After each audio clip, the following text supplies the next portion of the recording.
Hello, hello, hello. Magandang gabi sa inyo lahat. Magandang gabi po. At meron na po ako nakikita rito si Pastor Joey Sauco. Ang isa sa mga anak ko sa ministry ay nanonood ngayon sa atin. Si Pastor Fred sa Abedra ng Zamboanga City ay nanonood din po sa atin. Okay. Kaya muli, magandang gabi sa inyo. Ako po si Benny Abante, ang inyong tawag dito, anchor ng Grace and Truth for You, from my heart to yours, from my house to yours, from my heart to yours. Ito rin po yung isang batang pastor dito, si Paul Jordan Cruz. Magandang gabi sa inyo lahat, mga kaibigan. Ano po ba ang ating pag-uusapan ngayong gabi, no? Kaya gusto ko lang sabihin sa inyo na mataas pa rin po ang COVID-19 cases sa Pilipinas. At meron pa rin po ngayong araw na ito ang namatay na 20. Ano po? Kaya ingat-ingat lang. At kanina po, kausap ko si Nonoy Nasyon. Sinabi ko sa kanya na mag-ingat sila doon sapagkat doon po sa Dubai at buong UAE, nandun na po ang variant na galing sa UK. Kaya nga po may travel ban na sa Pilipinas. Ang mga taga-UAE, hindi na po sila pwedeng makapunta na muna rito, mga kaibigan. Kaya sa ating mga minamahal sa UAE, hinihiling ko po na kayo ay mag-ingat, iba yung ingat kayo dyan kung maaari, maaari. Huwag na muna kayo mag-shopping dyan. Ipunin nyo yung pera ninyo, huwag na muna kayo bumili na kung ano-ano dyan. Ipunin nyo ang pera nyo para sa pang-offering ninyo. Huwag na muna yung shopping. Okay. At hindi lamang yan, kundi huwag na muna kayong kumain sa labas. Kayong mga nagtatrabaho at nabubot sa mga kumpanya nyo, kung maaari lang, huwag kayong makikipag-usap sa kaempleyado nyo nang wala kayong face mask at face shield. Dapat maunawaan yan ng mga kasamahan ninyo. At huwag kayong sasamang kumain sa kanila. It's better for you to eat alone than to eat with some people na hindi mo alam kung saan sila nanggaling at kung meron silang, nagkaroon ng contact sa isang carrier o sa isang coronavirus positive. Kinakailangan po maging maingat tayo dito. Sapagkat pag hindi tayo naging maingat dito, mga kaibigan,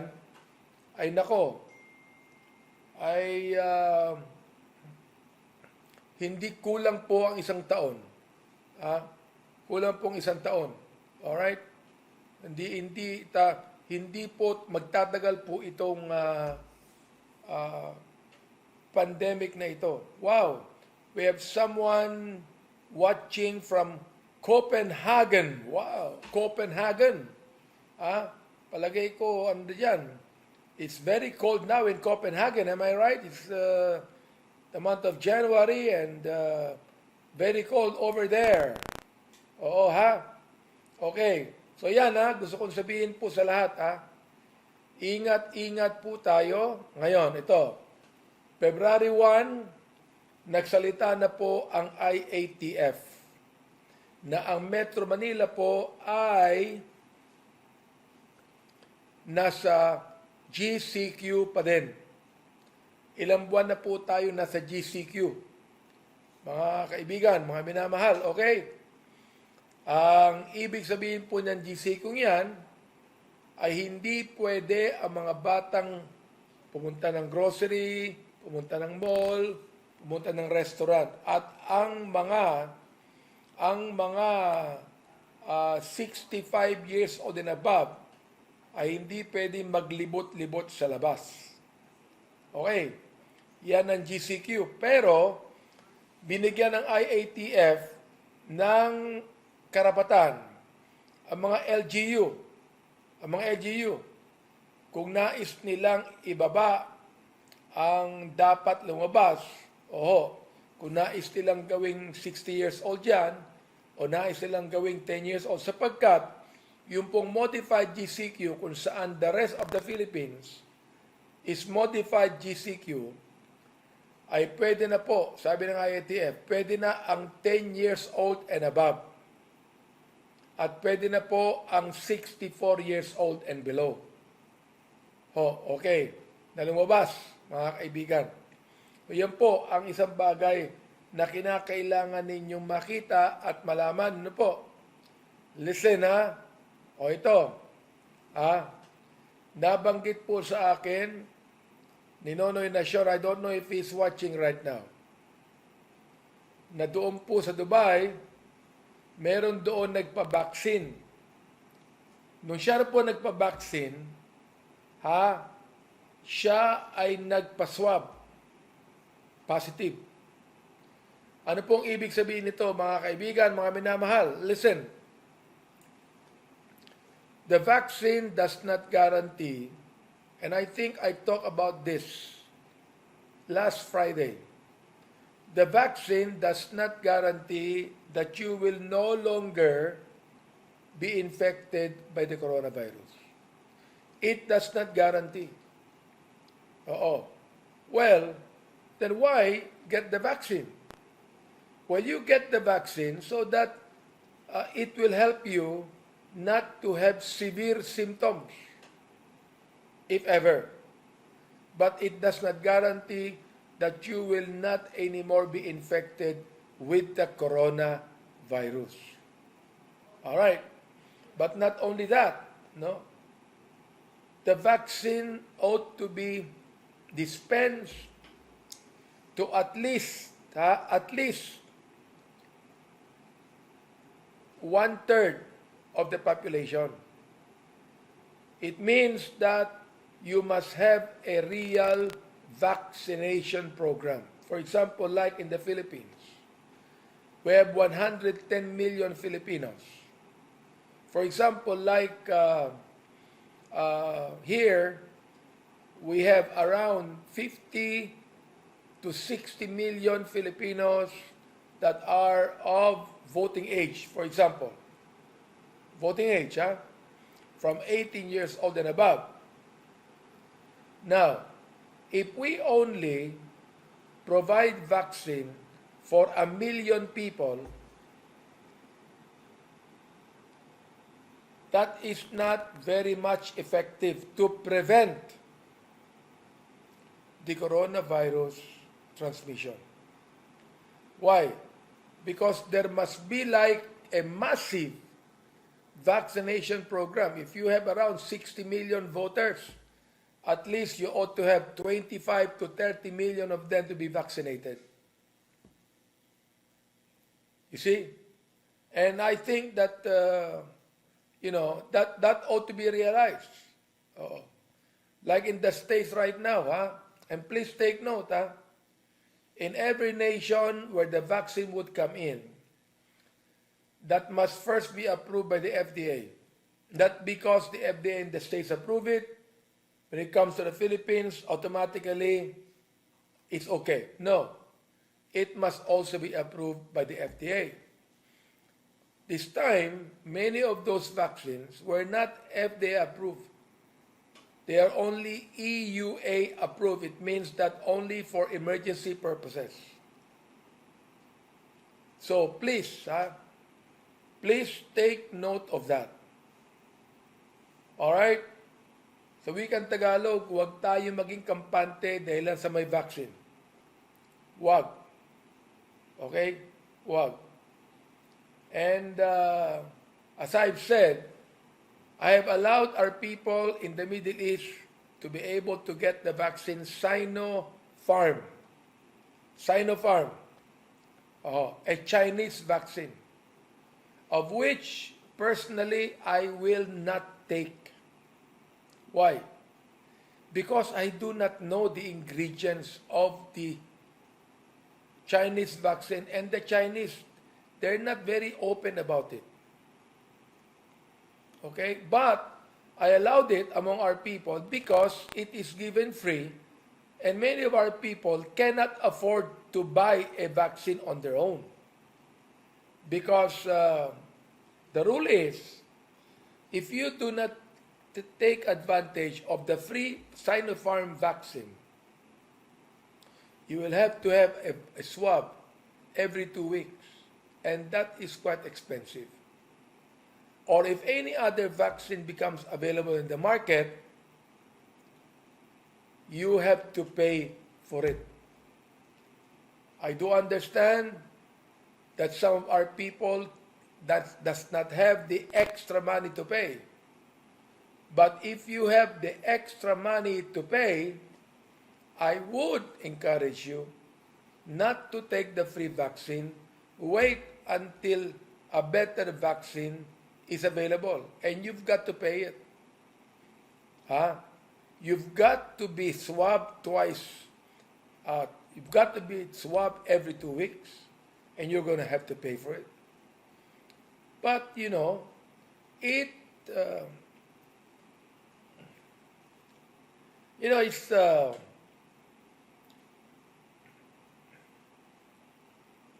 how do I term it? Whatever it takes, okay? I would rather, if you can afford to buy a vaccine, that you will just have to wait rather than take it free. Because even in the Middle East, I don't understand why the expat is given the Sinopharm vaccine and the locals get the better vaccine, or the Pfizer, or the AstraZeneca, or the Moderna. Now, I don't know. Ano ba ibig sabihin nun? Okay. O meron ditong sinasabi si Jessica Pascual ng Bari, Italy. Ask ko lang din po, BP, kasi dito po sa Italy, lahat po ng transaction sa government online na po pag senior citizen. Kasi pinapangalagaan po nila ang mga tanda. Paano po yung mga 65 years old, pataas na mga Pilipino, may transaction sa Philippine Embassy, paano po mabigyan ng address ang kanilang mga pangangailangan? Kasi po, papuntang Rome, it will take 5 to 6 hours by train or by bus papuntang Philippine Embassy. Well, I don't know about that, no? I don't know if the Philippine Embassy has an available online communication. I would think they have. So look at the online communication of the Philippine Embassy in Italy. Okay. So that's quite important for everyone to know. We've got to be very careful. We cannot just,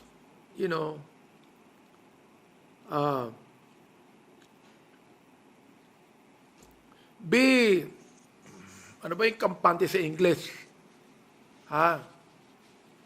Yung bang, you're okay because there is a vaccine and that you do not need to be so strict anymore. Still be strict. In our ecclesia, we are still discouraging members that are 12 years old and below. Complacent, tama. 12 years old and below to attend the ecclesia. And we are discouraging 65 years old and above to attend the ecclesia for a while. For a while. It's not permanent. Maybe until Sunday. Perhaps the first Sunday of February, we're going to allow it. So, I am requesting that we should not be complacent about this. Huwag tayong magkampante dito. Alright? And let us always think that everybody is a carrier, including yourself. If you think that way, then you will do everything you can to prevent any transmission. All right. If there is any question, you can ask a question if you want. I do not know if I could be able to answer that, but it's very clear, no? Now, even right now, we have a new administration in the States with Joe Biden as president, but still,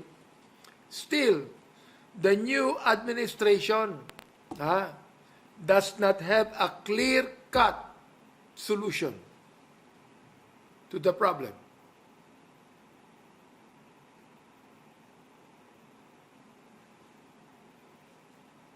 Well, that's it. And I know that, we're getting tired of this. Getting tired of this. People are getting stressed up. People are experiencing paranoia. People are getting depressed. And, I cannot say that I'm exempted from that. Very emotional people, if you're very emotional, and leaders usually are very emotional, not only using their mind, but emotional also, can be stressed up and can experience paranoia. I experienced that. And when you become paranoid, it is as if you are sick with the coronavirus. Am I right? Is that, even if you're negative? I mean, for the past week, I had 2 swabs. One PCR, the other one antigen. If you have to go to Congress, you've got to have the antigen test. Both of them are negative. Yet at times, thinking of your loved ones who are positive, thinking of them, and thinking of what can happen if you are this age, and all of a sudden, you become quite neglectful, or you begin to forget. I said this evening, sometimes I do not anymore want to get out of the house. I want to stay at home. But I cannot help it. I have to go to Congress. I have to go to the Ecclesia to be able to meet our people. But then, perhaps next week, what I'm going to do is just go live streaming. To be able to avoid any kind of paranoia, to be able to avoid any kind of stress, just be at home and attend the committee hearings via Zoom, preach the Word of God in the Ecclesia via Zoom. If I can prevent from getting out, I will.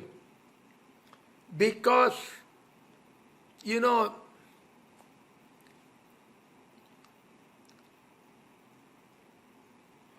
not allow the devil to work. Don't even give a very small opening for the devil to do something bad to you or do something bad to other people. Please take note of that. Okay? So, in our ecclesia, we even have stopped choir numbers. The choir will not be able to sing for a while. Those instrumentalists that are using wind instruments will not be able to play for a while. Well, because, they're actually putting saliva out. See? And we've got to be very careful with that. Okay, I do not know about you folks, but I think it's very important we do realize that.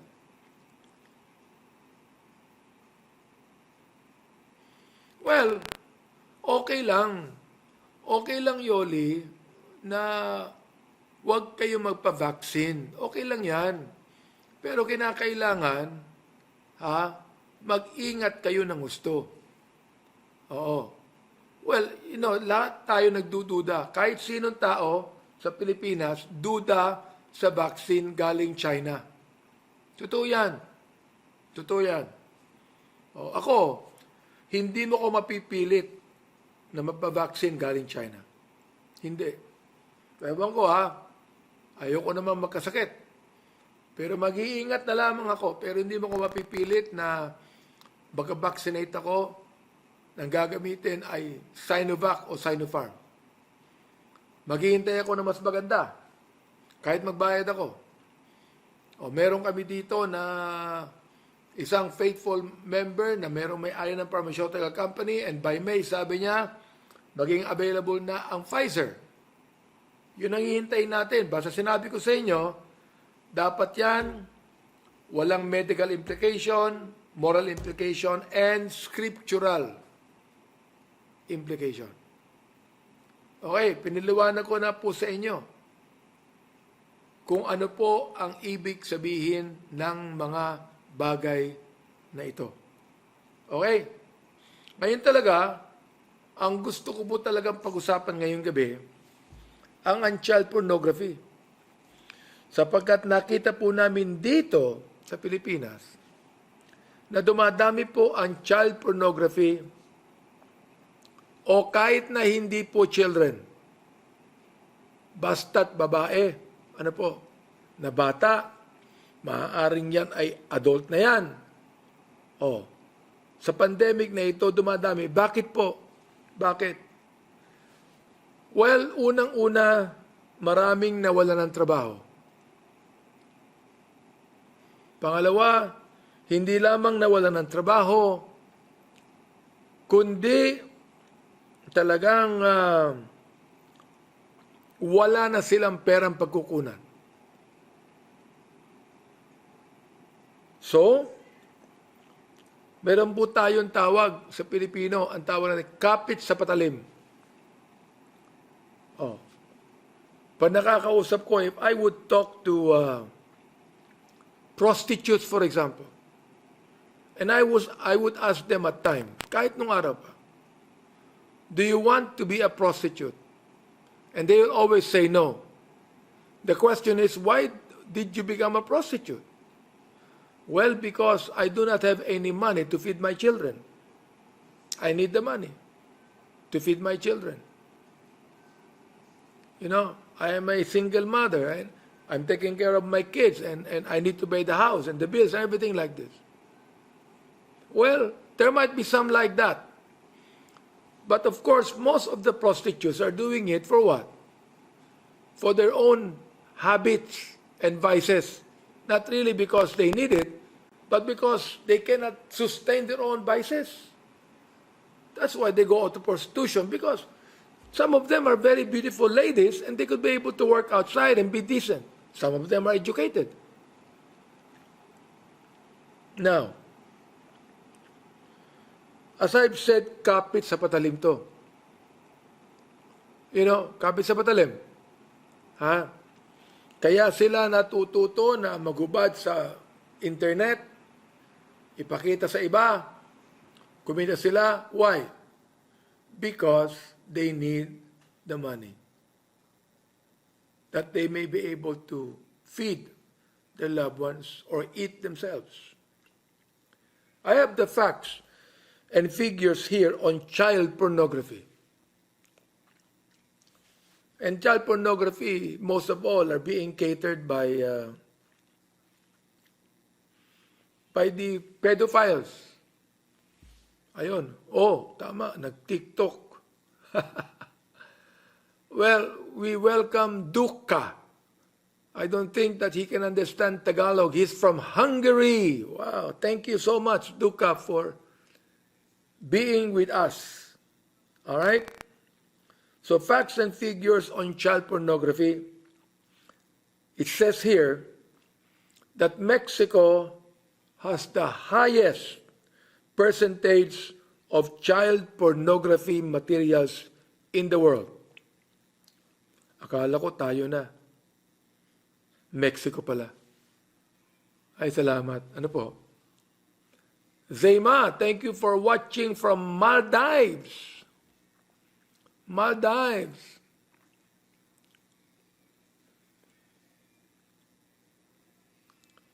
Okay. Well, you know, it's actually always from the squatters area because they don't have any job at all.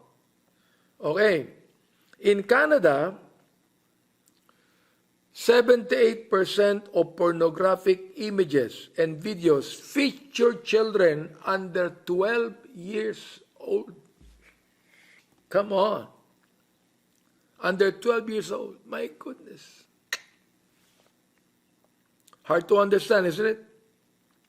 And then here in the Philippines, we have the statistics from the National Center for Missing or Exploited Children. Its statistics reveal that 18% of pornographic content were produced by the children's own parents. Look at that. By the children's own parents. And 25% of pornographic content were produced by the children's neighbor or relatives. And this is from the research for the Children's Advocacy Center. And they found out, they found out that 12% of all pornographic material is in the internet features minors. Minors. Well, of course. So I'm so glad 12% only for minors. Ibig sabihin, those that are old enough and adults are the ones doing it. 25% of all searches in the internet are pornographic in nature. 25%. 28,000 internet users are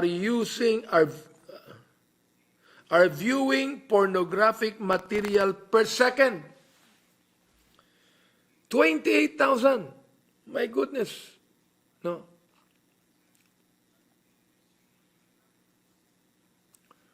I'd like to greet Marvin's wife, Daylan. Shout out daw po to the beautiful and loving wife of Marvin Iguna. All right. We have one that is watching from UK. Everest is watching from UK. Thank you very much.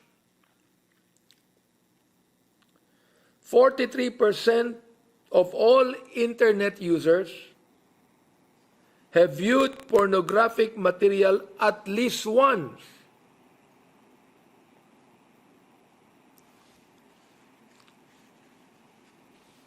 Well, by the grace of God, hindi ko pa naman na-try na maganap ng pornographic whatever it might be. Okay? 3,000 websites all over the world cater to child pornography. 3,000 websites.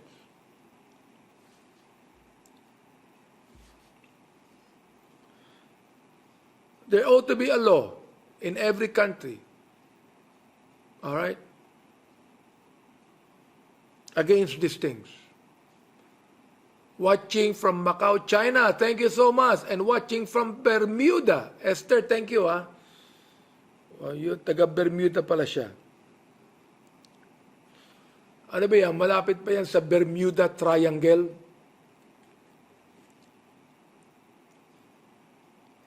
48% of kids who have viewed pornographic material for the first time were either in their kindergarten or first grade levels. First grade, come on. Kindergarten or first grade, my goodness.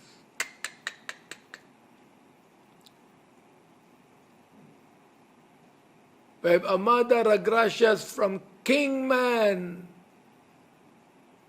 Ano yung, AZ? Arizona? Arizona ba yan? Alright. And then we have Vincent. Oh, Vincent Amayon, how are you? Watching you, Pastor, from San Francisco while working in the front line. COVID-19 is rampant here. Oh, yes, we know. In fact, California is now locked down. So many, so many. We have Roderick watching from Winnipeg. Thank you very much. Thank you very much. We have people watching from the Middle East. No, many of our members are watching from Kuwait, from the UAE, from Qatar, from Saudi Arabia. Thank you. 34% of teenage girls have shared their own pictures for pornographic purposes online, compared to 15% of teenage boys. Wow. Pornographic materials generate at least 4,500 pesos of income every second. Wow. Every second, ha? Oo. Teka nga. Asan yung isang cellphone ko? Pag ikuha yung cellphone ko, i-compute ko ito. Every second. My goodness. 4,500 pesos of income every second. Kaya naman pala. Magandang-maganda itong pornographic na ito. Not only because of sex, but also because of what? The love of money is the root of all evil. Litin ko the love of money is the root of all evil.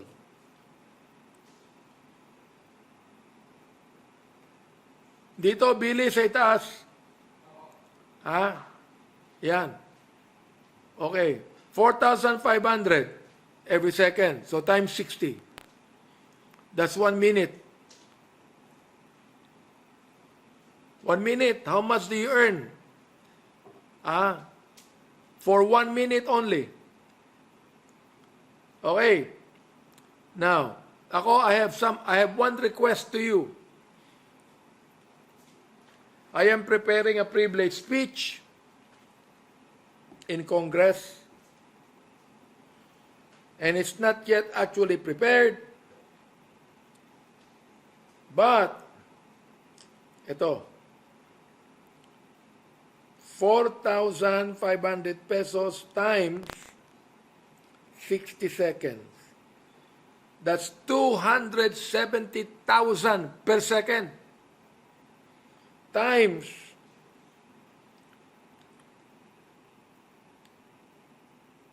270,000 per minute. Now, 60 minutes in 1 hour. That's 16,200,000 pesos in 1 hour. My goodness. Oh Lord, please have mercy upon our people. I have one request before we end this talk. I have one request. I am now investigating on Lazada and Shopee. They are selling sexual materials and equipments that are being sold in New York, in San Francisco, in Singapore, among doon sa mga stores na adult store only. I do not even enter those kind of stores. But I know of what they're selling. Lazada and Shopee are selling them. I'm asking everyone, let us boycott Lazada and Shopee. Do not buy anything online in Lazada and Shopee. Sana marami ang nanonood, marami nakikinig dito para i-boycott natin yan. You do not need to buy anything there. Remember, it's Lazada, the largest right now, and Shopee. Don't buy anything in those two online stores. Pwede ba yun? Can we do that? Because they're the ones selling, and they're even they even are viewing it. I have not seen it yet, but some people have. And they're even viewing it. They're even, my goodness. If we're not going to stop this thing, what will happen? And one way of stopping this is what? Boycotting these internet online stores who are selling sexual objects, sexual materials, sexual equipments.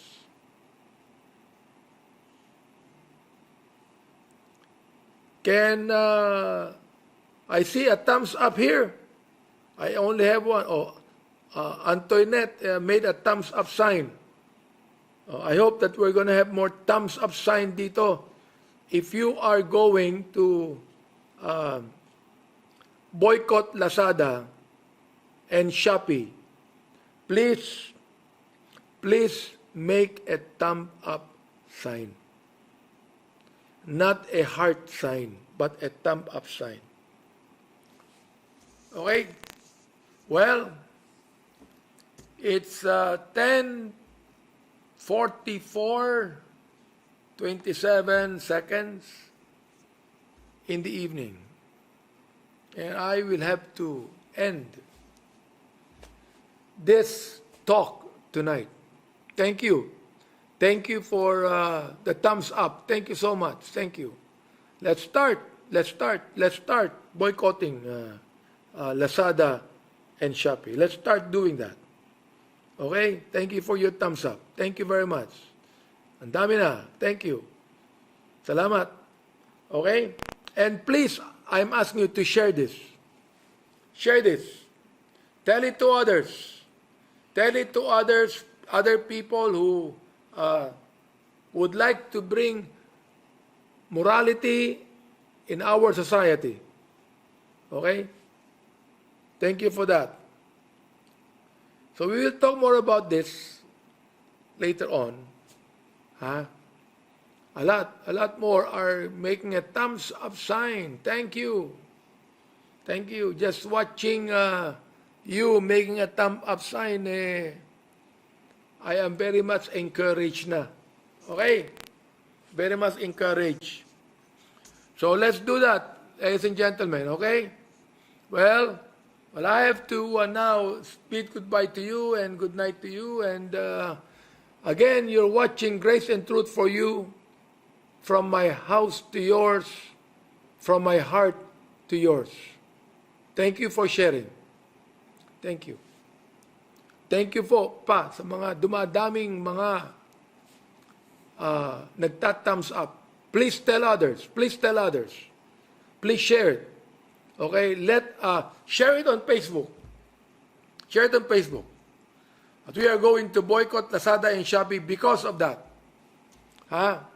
Because they're selling all of those sex objects. Sex objects, sex materials. I don't know. How do you call it? Okay? If anybody knows there, please tell me. How do you call it? Those, what they're selling about sex. It's not pictures. It's not Playboy magazine. It's equipment that you use for sex, actually. And they call it foreplay. Foreplay. Using it for sexual intercourse. Okay?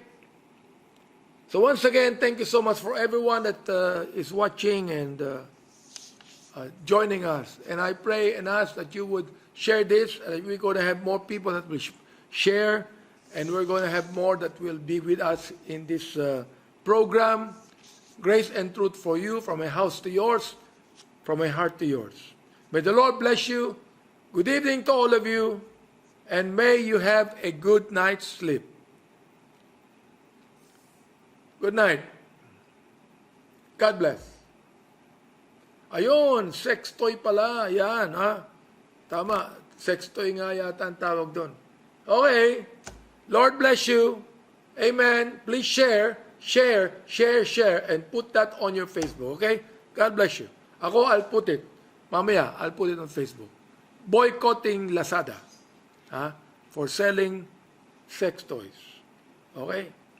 Thank you very much. Bye-bye.